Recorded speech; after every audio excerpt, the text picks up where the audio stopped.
There are a number of different reasons why people say no, and of course there are a number of different reasons why people say yes. Now, yesterday we talked about some of the main objections, true? True. We talked about some of the main reasons why people say no. Who remembers what they are? No money. No money. Time. No time. Trust. No trust. Indecisive. So if we know why people say no, is it important that we know why people say yes so we can begin to implement that? Yes. Would it be okay with you if you heard a lot more yeses in your life? Yes. Reach over, grab the arm of the person next to you. Give them a little shake. And say, you want more yeses in your life. More yeses in your life. Your wife, that's for me, that's for me.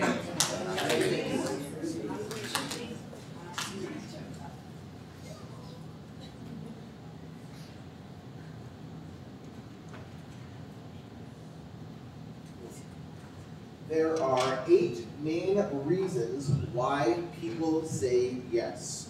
The first one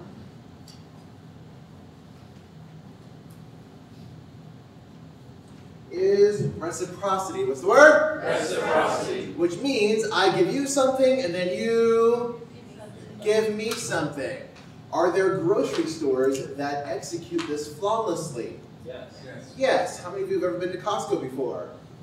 How many of you have ever been there around lunchtime? Anybody ever scheduled their lunch around when the free samples are out? It's fascinating because a lot of these stores will strategically place these little sample carts, and they've shown that it increases their sales by something like 250%.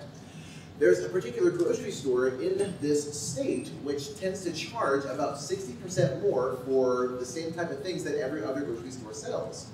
The one difference is when you walk in, they have this little hors d'oeuvre, and it's usually nothing more than a cracker with a little of dip on it. Like a little, like, seriously, like that much. Like, how much? Like a little. And it probably costs them a number of pennies. But people will go to that grocery store and just get a little of dip.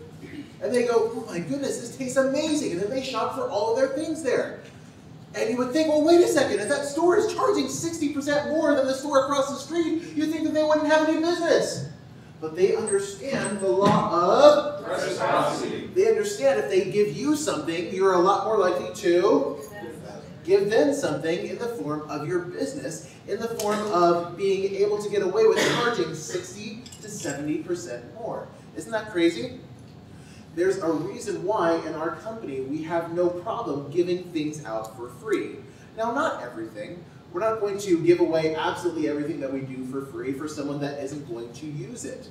However, how many of you have listened to one of the CDs, one of my audios, or read one of my books, or reviewed one of my books, or anything of that nature? How many of you are here because you originally listened to one of the CDs or read one of the books? Yeah, several of you. It's a great way to capture people's attention. And once they experience what you do, a lot of times they're a lot more likely to want to experience more. True or true? True. And so one more time, number 1, what's the word? Reciprocity. The other person next to you, you got to experience reciprocity. Number 2 is social proof. What's the word? Social proof. Hotel chains execute this in such an amazing way. How many of you have ever been in a hotel room, and most hotels want you to help them conserve water and conserve resources, and so a lot of hotels will have a little sign on their towel rack saying something like, help us conserve the environment, and please reuse their towels. Now, let's be completely honest.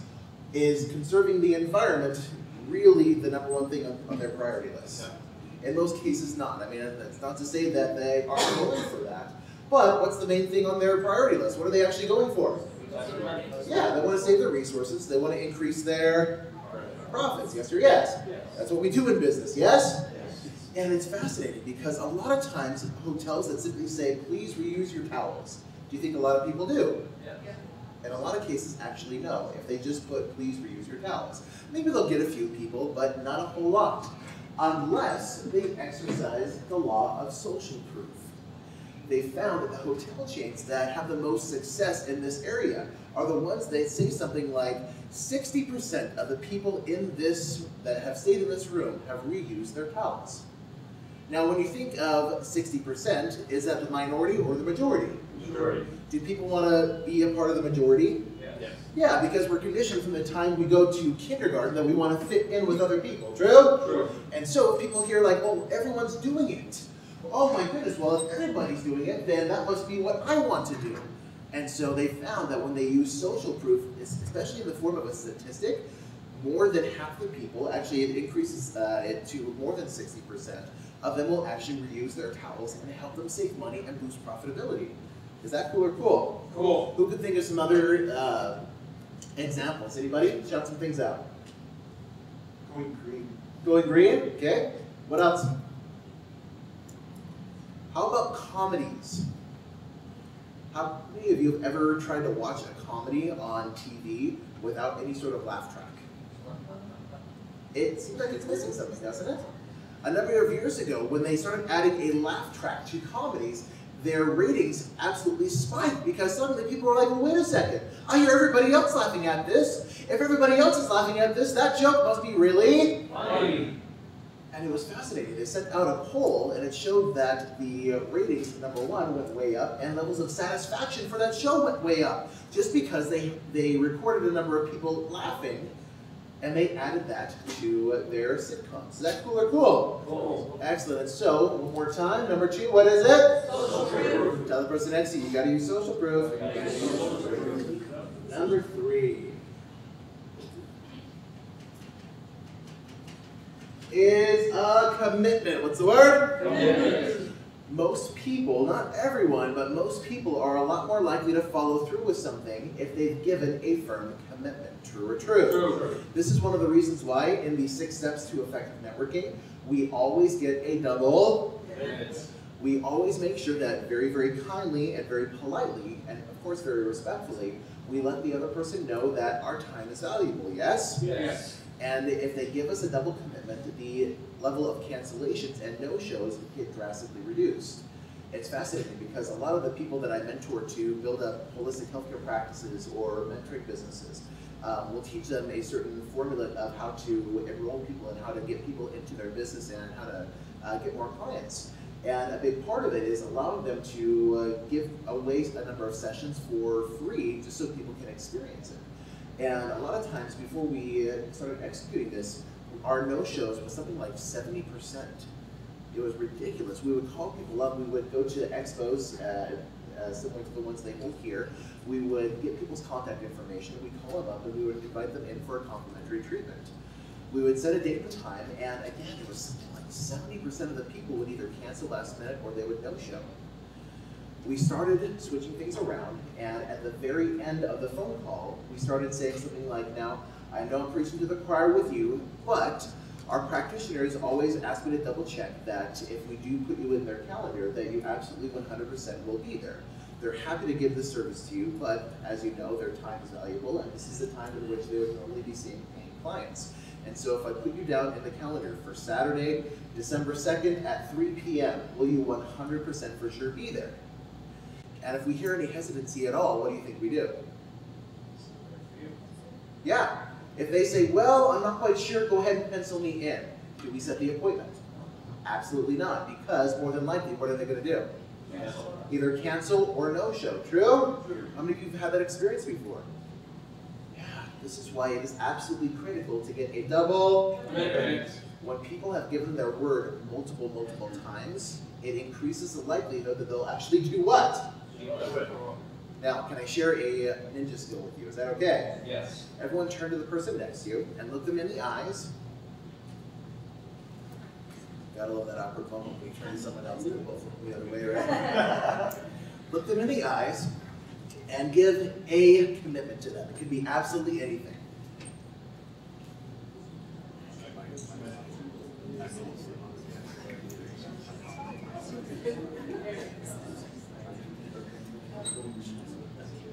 And now, ask that person for a commitment. Make it something, just do some role play, make it something totally ridiculous. So, do me a favor, just ask them for some sort of commitment. Go ahead.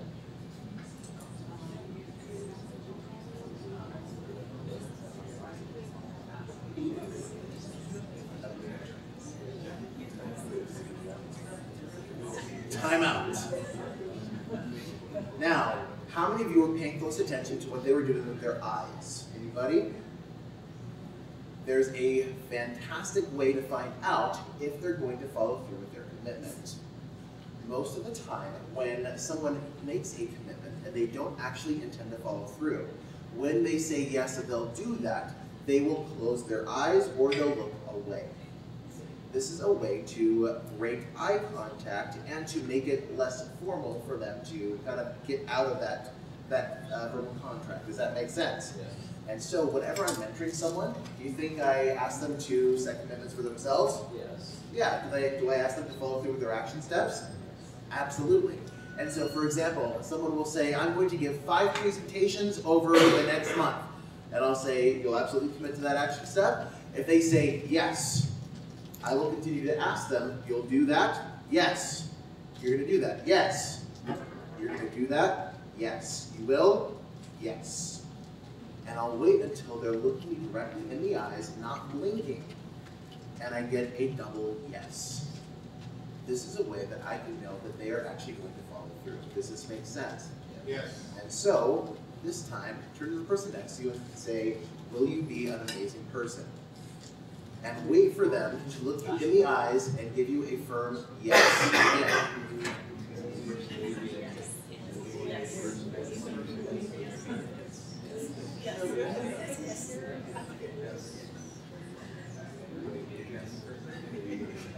Give it a high five and say, you're awesome, you're awesome.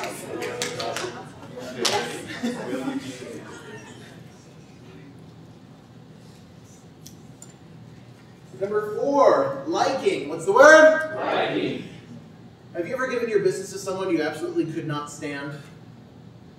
Usually not. True? True. Usually if someone drives you up the wall, you're probably not going to hand them your money. True? True. I don't know, maybe some of you are kind of strange. But most people go to other people that they enjoy being around. True or true? True. How many of you have a doctor or chiropractor or massage therapist that you like to go to? Yeah. Now what would happen if they suddenly became they started being really lax on their hygiene, you walked in, they stunk every time. Let's say they started getting really, really rude, and every time they just grumbled. Would you continue to go back to that person? No, because you no longer like that person. Now, let's say a person made a poor first impression on you, and then you decided, well, I really, really need this, so I'm going to go back a couple more times, give this person a second, maybe a third chance. And every single time you went back, they improved a little bit more. Would you then be more likely to go back to that person continually? Yes. Yeah, because you what? I like You like them a lot more. This is one of the reasons why at the very, very beginning of the class, we taught you that principle to send people a what? Reach over, clasp the hand of the person next to you. And in your mind, send them a little compliment, a little and look at the person in the eyes of the person next to you and say, I just sent you. And you didn't even know it. Give it a high five and say, you're a master of persuasion.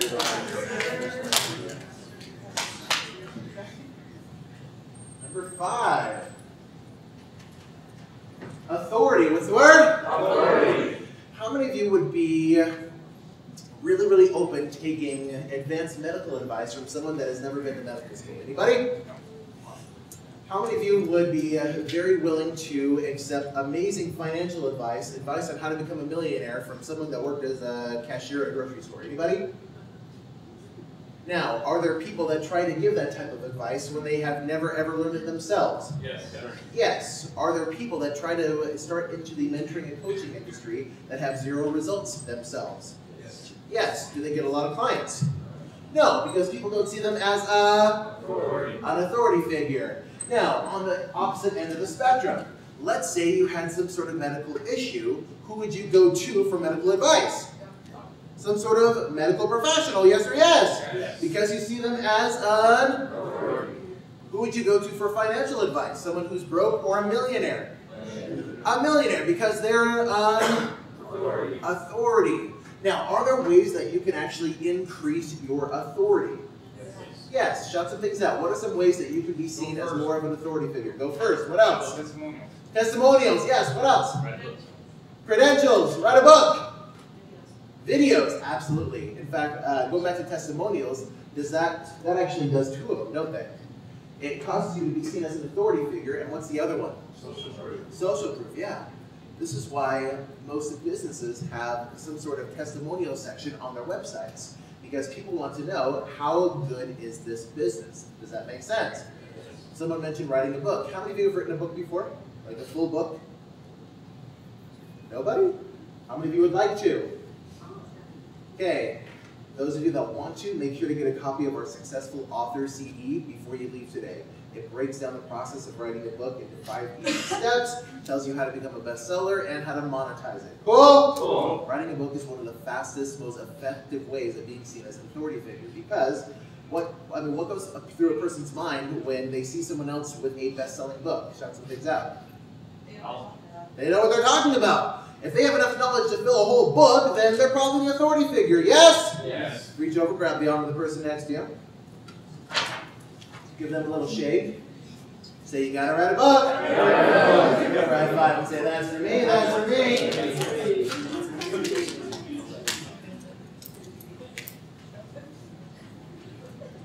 Number 6, scarcity. What's the word? Scarcity. How many of you remember a few years ago when Hostess supposedly went out of business? What happened with that? Oh my goodness. People started buying up Twinkies and then selling them on eBay for thousands of dollars a piece. There were Twinkies. People were paying $10,000 for a freaking Twinkie because they had some crazy nostalgia around Hostess treats. And they went, oh, wait a second. I'm not going to be able to get them anymore. Okay, these must be worth a lot of money. How many of you have ever noticed that in most commercials, there's usually some sort of limited time offer? Who's noticed that before? Say yes. Yes. One of the biggest things that people in sales do is they create some sort of scarcity. Now, how come? Why would you want to create a sense of scarcity? Why wouldn't you want to say, well, hey, come one, come all, come whatever you want? Why wouldn't you want to do that? Urgency. What else? Yeah. How many of you have ever had some sort of service offered to you, some sort of fun activity offered to you, and thought, well, wait a second, I can go and do that whenever I want to, and then you take no action? How many of you experienced that before? Say yes. Yes. Can I share with you kind of a really sad secret? I'm married to a massage therapist. How often do you think I actually get a massage from her? It's kind of sad, but very, very few. Like on my birthday, maybe Father's Day. Now, part of it comes from the fact that I, a lot of times, just don't ask for one. But a big part of it is because I think, well, wait a second. I'm married to a massage therapist. I can get it any time. You think I do? In fact, I pay for more massages than I get massages for free. Because Heather and I are usually on special occasion dates, and she and I both love massages, and we both love couples massages. Anybody else? And so, yeah, I've paid for a lot more massages than massages I've gotten for free. Isn't that crazy? And so, wrap your arm around the person next to you. Pull them in. And say, you gotta create a scarcity, my friend. Give your neighbor a high five and say, you're a master. Sweet.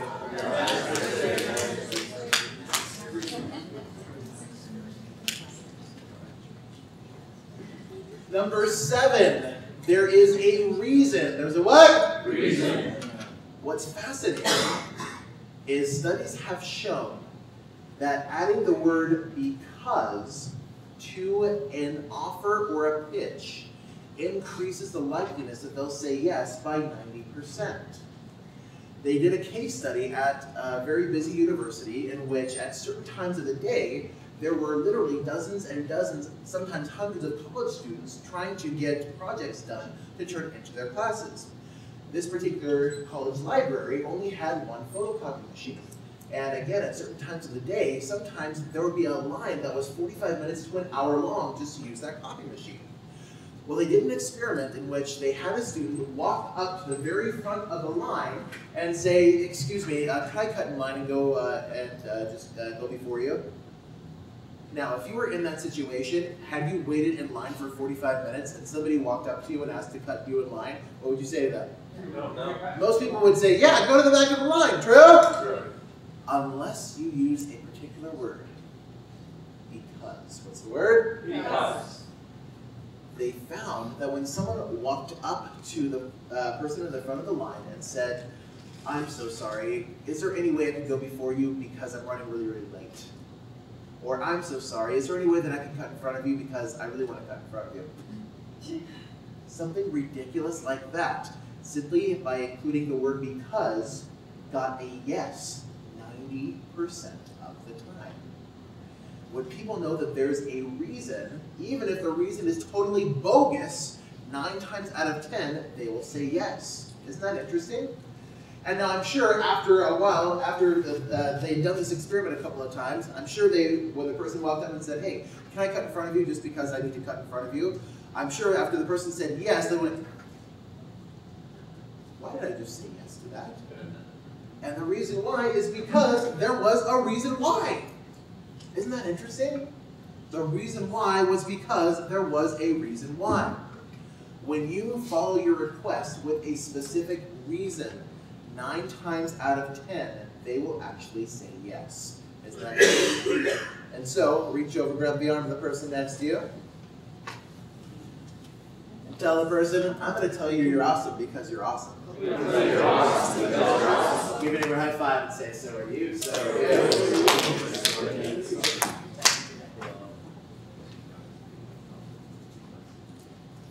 And finally, number 8, they ask for what they want. What do they do? Ask for what they want. Tell the person next to you, you gotta ask for what you want. If you don't ask for something, the answer is always going to be No. How many of you, when you were younger, really, really, really wanted a date with a certain someone? Anybody ever experienced that before? And you just thought, oh man, I just don't want to ask that person. I mean, what if they say no? What if they reject me? And all these fears go through the person's head, and eventually time passes, and eventually that person gets a significant other, and you never have the chance to go on a date with that person. Now, what may have happened had you actually asked them for a date? They may have said yes, true or true. That doesn't necessarily mean you would have ended up marrying that person, but if you don't ask for the things you desire, the answer is most likely going to end up being no. True? True. My friends, it's okay to ask for things that you desire. Yes or yes? Yes. It's okay to ask for things that will improve your life. True? True. Again, if you don't ask for things, the answer is always going to be no. Now, is it possible that you ask for it and the answer is still no? Yeah. Are you any worse off? No. No. If the answer is going to be no anyways, then who cares? True? True. Unfortunately, most people get all these crazy fears and all these crazy misconceptions about being rejected. True? True. A lot of people have these crazy fears of being rejected, and so they don't ask for the things that they desire in life.